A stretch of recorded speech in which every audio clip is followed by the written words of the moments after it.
everyone. So this idea came to me when I was reading a book about an epidemic. And I realised that while I've watched lots of like true crime videos and stories and things like that, which I absolutely love, I have never seen any of these sort of story time videos about epidemics and pandemics that have happened throughout history. So I thought, why not make one? And I actually had so much fun researching this one because it's not one that I'd ever heard of, and I don't think many people have ever heard of.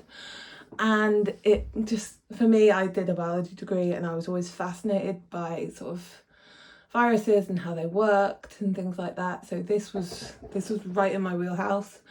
And I just thought it'd be really good to get stories that people are unaware of or have never heard of, a bit more exposure and a bit more sort of common knowledge, because I think especially when it's not on our doorstep, we don't hear about them a lot. So I thought I'd start with quite an obscure case and one that definitely is not well publicised. So I hope you enjoy it, and yeah, let's see how we go. But for my first video, we're going to delve into Russia in the 1970s during the Soviet Union period, and the unbelievable effects of a huge mistake at one of their research labs.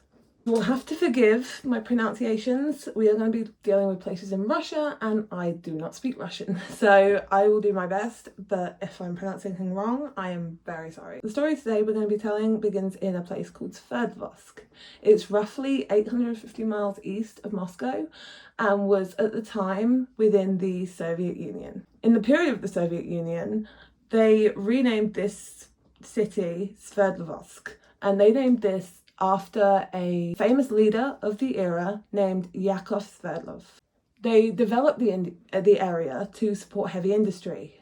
So they restored factories and focused on driving growth of the steel industry in the area, which was something that they didn't have much of in that area. So it was a place where they would kind of consolidate their steel industry. During World War II, the military presence in the city steadily increased as they placed more and more of their soldiers within the city boundaries. The infrastructure previously built was then repurposed for the building of armoured tanks and weapons. It then became a closed city. So Russia made it so that outsiders could no longer access the city, especially foreigners. And I believe, personally, that the reason for this was so that military secrets could not be found out by anyone outside of Russia or the Soviet Union. I think they closed the city because they were doing things they shouldn't be doing. And they didn't want anyone else knowing what weapons they had and how many they were building. Of 1947 and 1949, they began development on a facility to develop biological weapons. They called this Compound 19, and it became operational in July of 1949. Now, in 1975, Moscow, the UK and the USA all signed a biological weapons treaty called the Biological Weapons Convention. The aim of this was so that after the World War II experiments, everything that went on during that, it was so that all of these countries agreed that none of them would build or develop biological weapons at all. They just wouldn't do it. It wouldn't happen, so that they knew none of those nations had biological weapons when they didn't. This didn't really stop Russia. So they signed it, they agreed to it, but secretly they carried on with what they were doing. They had no intention of stopping, and they didn't stop. They had multiple pathogens that they were interested in developing into weapons. One of these was what you'd now know as Botox, botulism toxin. So this toxin, while used in Botox, is very safe. It's actually quite a dangerous bacteria. And it can be quite fatal. So that was one of the ones they were researching. But the other one that they were looking at was anthrax. So pretty much everyone knows about anthrax. But me personally, I didn't know, and I'm sure lots of people don't, that it's actually a bacteria that lives in nature. It's not a man-made bacteria. It's a nature-born pathogen that you can be infected with in nature. It was initially discovered in 1875 in a small town in Poland. It's one of those bacteria that's quite unique because it can just sit dormant in the environment without spreading, without dying out. It can just live there for decades, they believe. So it only actually becomes infectious when an animal or a cow or a host or something interacts with the infection. But once it finds an animal host, it then spreads throughout the animal rapidly. It doesn't spread person to person or animal to animal unless you actually have a direct interaction with an open wound on someone who has anthrax in their skin, and you also have an open wound. But it's not contagious in the way that we know bacteria or viruses to be contagious. It's actually really, really difficult to catch it. And even in nature, although it can sit dormant for so long, it's not common. Like, you wouldn't find it in every soil or anything like that. And in places like the United States, they vaccinate all their livestock for anthrax. And I believe they do in the United Kingdom also. So the usual method of contamination with anthrax would be through contaminated meat or contaminated wool or animal byproducts. And because in most Western countries they do now vaccinate against anthrax, it's extremely uncommon for you to be able to get it in the wild, in nature. And this is why it's not a commonly known bacteria. It's not something you can just go out and catch. The interesting thing about anthrax is it was actually the first bacteria to develop the germ theory of illnesses, where it was previously believed that imbalances in the human body and humours were the cause of us getting diseases, where anthrax was the first bacteria to actually be discovered to be a germ and to be something you catch, not something you create within you. The problem with anthrax is that the initial symptoms of anthrax is flu-like symptoms. You get a runny nose, you get tired, you get joint ache.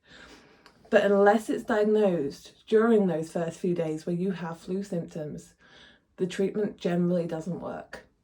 So the treatment would be antibiotics, but it needs to be given pretty much immediately or it's not going to help you. So this is how generally anthrax goes unchecked and is so fatal, because the symptoms are so vague that doctors couldn't tell you that's anthrax. It's such a rare disorder that it would never be on their list. No matter how many things on their list, anthrax is going to be at the bottom because it's so rare and it's so vague, at least in those first few days where treatment can really help. So by the time they do realise it's anthrax, it'll be too late. Anthrax takes over the body's oxygen supply. So as it reproduces, one by one, it will take the oxygen supply needed to run your organs, to run your brain. 90% of those infected with anthrax die without treatment. This is why it's such a useful bioweapon. And those that do survive, it's believed that they got less. So they had a milder exposure than the ones who didn't make it to survive without treatment. Their body was actually able to fight the small amount of anthrax that it was exposed to. Whereas the higher the dose, the less chance you have without treatment very quickly. Some of the other reasons that it's more commonly used as a bioweapon is because of how long the spores can live in nature without activating and without becoming less potent. The fact that it's universally fatal, or almost universally fatal. It's easily mass-produced, unfortunately, and easily spread through the air, which would be completely invisible to the human eye, so you wouldn't even know it was there, and they could infect thousands and thousands of people, more even. So the date of the events we're going to discuss today is different depending on the source. The source I chose to go with was a bioweapons scientist and a deputy director at a similar facility in Russia during the time that this was going on. He's called Ken Alibek. Now, I wanted to bring this up because a lot of the other sources from the US and those who went in later have given a date of several days later. But given that he was in that field at the time this happened, he was the source I chose to go with personally. On Friday, the 30th of March, 1979, a worker in the anthrax drying lab at Compound 19 left a note for the following shift saying that the filter was clogged, so he removed it and it needed to be replaced immediately. Then he left to go home. His shift was done, it was a Friday night, he just wanted to get out of there. The lieutenant that was supervising that shift on the Friday night before they turned off decided for some unknown reason to not put this in the logbook that was passed on to each shift supervisor. So he left without noting this, and all that was left behind was a scribbled note by the shift worker left for the team that came on next, late on a Friday night. This lab had 3 shifts that worked throughout the 24 hours in a day without a single hour break in between to dry out anthrax that could then be weaponized in the air. The workers there were consistently vaccinated against anthrax because while they were producing this anthrax, there was no way to avoid it also contaminating the air. So they had to be vaccinated to make sure that they could withstand the constant contact they were having with anthrax spores. However, the only thing that was protecting the outside world from these spores was the filters that were over the airflow pipes to the outside world from inside these labs. Now, personally, I don't think that's enough protection. A manually replaced filter over an airflow pipe, but I've never worked in a bioweapons lab, so I guess I can't speak to that, but I would hope that's not what they're using now, because human error is a real thing. People get tired. People may not notice a clogged filter. Like, it just seems like a really bad idea to me. Between each shift, all machines were shut down. And then the new shift supervisor would come on, the lieutenant. He would check the logbook, he would start all the machines up again, and the process would begin again. The filters regularly got clogged. This was common knowledge. However, whenever they were clogged, they would typically be replaced immediately. They wouldn't be removed and left off. I'm not sure why this previous shift worker did that, but that's not how it usually ran. It was you take it off, you put a new one on. I don't know how complicated a procedure that is, but I'm not too sure why he would just leave it off and leave a note. Like, just put a new one on, mate. Come on. So, the night shift supervisor comes on. He checks the logbook, sees no problems, and requests that all the machines are restarted so that the production of anthrax could begin. Obviously, immediately, it started to leave the lab through this airflow pipe that was unprotected, and the people of Sverdlovsk had no idea what was coming for them. It took several hours before a worker finally realised that there was no filter on that airflow pipe. By the time he did, and they shut down the machines again, 10 kilograms of anthrax had already been released into the air of the city. The lieutenant did immediately inform his superior, but for some reason, this didn't go any further than that. The city officials weren't informed, and neither was Moscow. So only him and his superior were aware that a massive leak of anthrax had just occurred in the city. Over the days to follow, every single worker in a ceramics factory next door to Compound 19 started to fall ill. Unfortunately for them, the factory was downwind from Compound 19 at the time of the leak. Sadly, within a week, all of them had passed away. And I just find this so sad. Like, they were just going about their day, doing their job, no idea that there was a biological weapons lab right next door to their job. Like, it was a secret lab, no one knew anything about it. They were just at their job, trying to make money for their families, done nothing to deserve what was coming for them, and nobody there to help them despite the knowledge of what had happened. Nobody had thought to warn them or even start antibiotics just in case, knowing that there had been hours of anthrax spores released from the lab. If they had done it right away, if they had given antibiotics right away, they could have prevented anyone at all from dying. By the time they did, it was already too late for it to help. In the case of anthrax, antibiotics are only beneficial, can only save lives if they're given immediately after exposure. If they had immediately begun treating people, they would have saved lives, they would have saved everyone's life. But unfortunately, they waited until days later, when people were already presenting to the hospital with the fatal symptoms of anthrax, to begin mass treatment. Over 50,000 people were vaccinated in the area eventually. But according to doctors that were working at the hospital while these cases were coming in, the vaccinations did nothing. It didn't appear to protect against a strain of anthrax that was killing the population in Sverdlovsk. By this point, hospitals were overflowing with people falling sick that either lived or worked near the lab.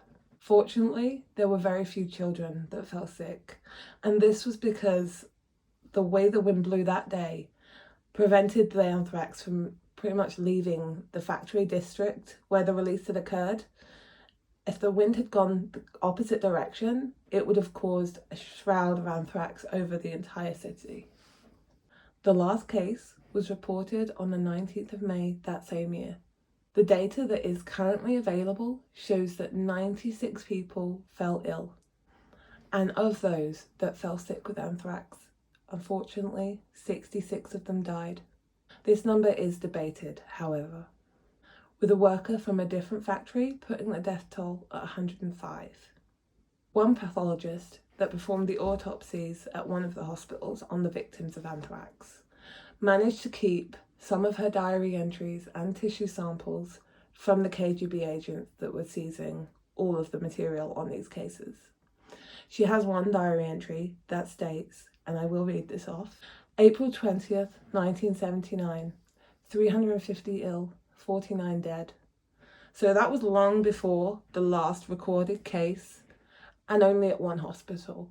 So personally, I don't believe we know the full scale of those infected and of those who died, especially given that the Soviet Union at the time was famous for its cover-ups, and even now Russia is known for keeping secrets. I believe this number is probably much higher.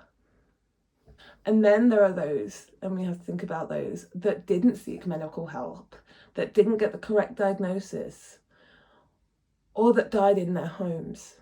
So I believe it is impossible to know the true human cost those few hours caused. The initial report in an anti-Soviet magazine stated that an explosion had occurred at a lab and a cloud of deadly bacteria had been released. It stated that thousands had died. This led to discussions in the West about how Russia had violated the Biological Weapons Treaty that it signed in 1975.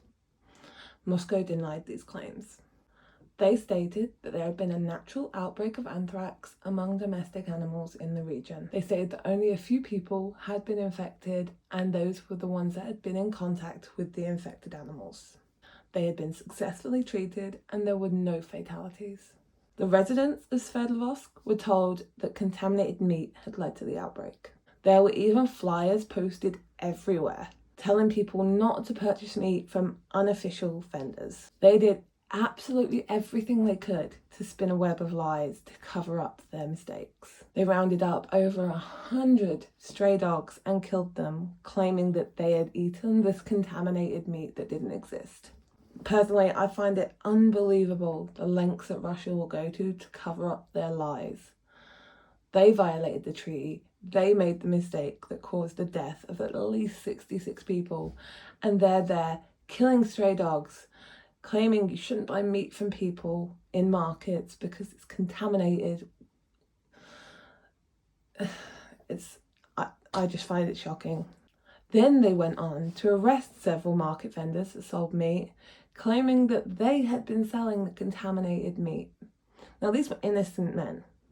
I unfortunately couldn't find what happened to them after this, but what we know of Russia, I imagine that they were convicted for crimes that they didn't commit, just as a scapegoat for this mistake that was caused by the top people in Russia and their lieutenants. Later, the data that was collected showed an almost straight line from the lab downwind of those infected. This isn't something that can happen naturally. That sort of diagram would not be a natural occurrence, ever. They would also send KGB officers round to the homes of those that became infected. They would pretend they were doctors and hand out false death certificates for those who died from the anthrax. The bodies of those who died in this outbreak were bathed in disinfectants, and all of their hospital records were destroyed to cover up this outbreak. Officers were placed throughout Sverdlovsk to keep the peace, though they didn't actually believe it would be effective. I believe it was, but even the people they were placing to keep the peace didn't think that the lies would be believed. To the surprise of all of the officials monitoring this outbreak, it didn't just stop with one period of illness. People kept dying for over a month and a half following the initial outbreak. The reason for this was later discovered to be due to the cleaning efforts that were put out after the initial exposure. The city workers were ordered to hose down roads, trees, and roofs. The problem with what they did was this then went on to disturb the anthrax spores that had settled on these places and would probably never go on to infect anybody. These were then re-released back into the air to infect more people. This particular strain of anthrax was the most dangerous one they had discovered. They called it Anthrax 836. Now, for me, that raises a question. Are there a further 835 strains of anthrax that the Russians had been working on to name this one 836? Because that's kind of terrifying if there are that many strains in their library that we have no idea what they have or are capable of.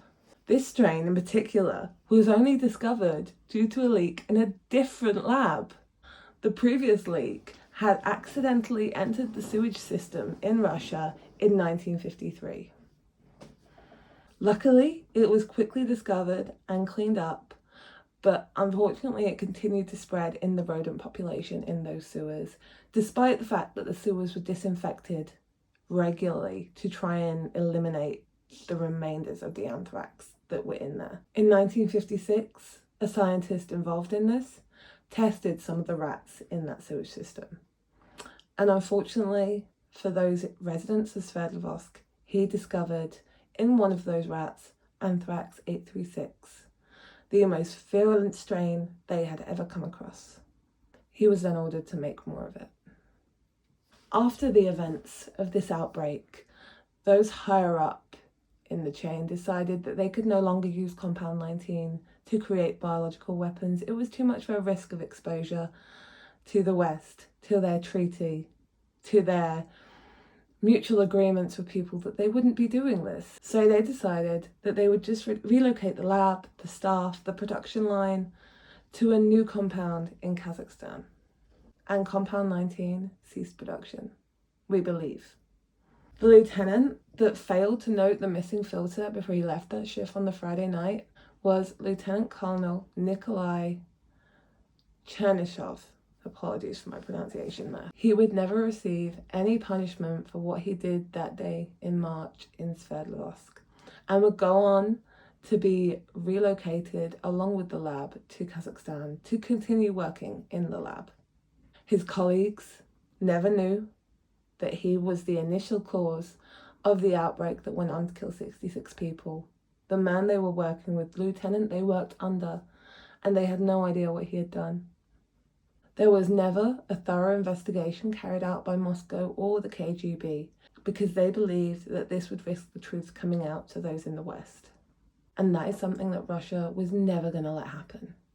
9 years later, a group of medical experts for the Soviet Union arrived in the United States to finally tell the truth about what happened that day. The West had long been suspicious that Russia was in violation of the Biological Weapons Treaty, and that the story that had been coming out of Russia for the last 8 years had not been the whole truth.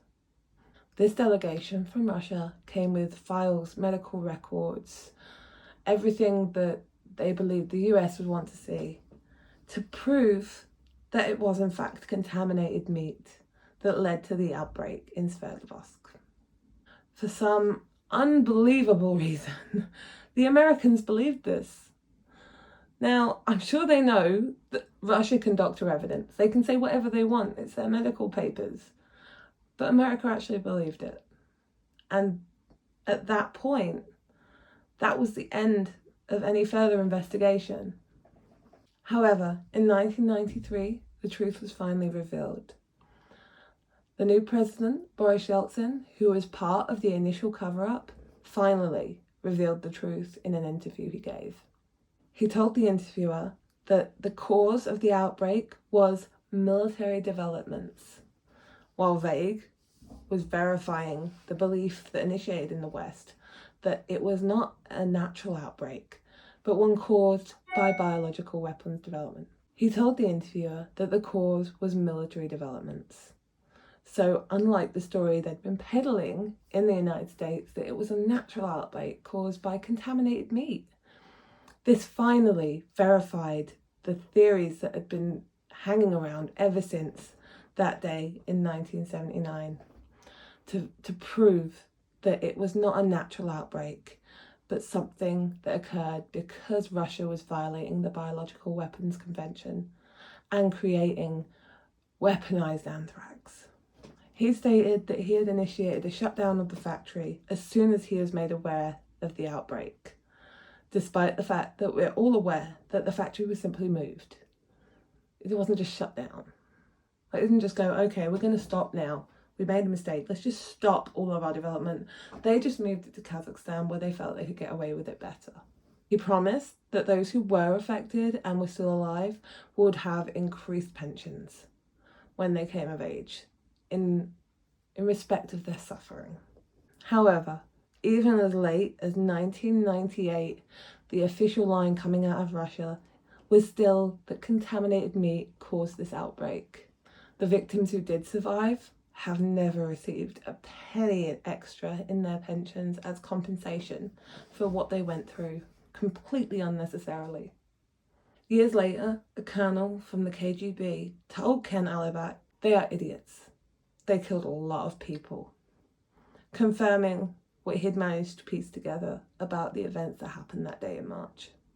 While, unfortunately, despite all my digging, I have been unable to find names of those who lost their lives in this horrific, I don't even want to call it a mistake, because it's more than a mistake, this horrific failure of the Soviet Union to protect its citizens because it was too busy trying to kill other citizens of other countries. I did, however, find data on their ages, their genders, when they fell sick, and how long it took them to pass on. So out of respect to all of those who lost their lives, in the absence of their names, I will be showing that information instead. So I would like to just take a minute for all those people who lost their lives, were failed by their country, who even now refuses to acknowledge their completely unnecessary and avoidable deaths. Thank you.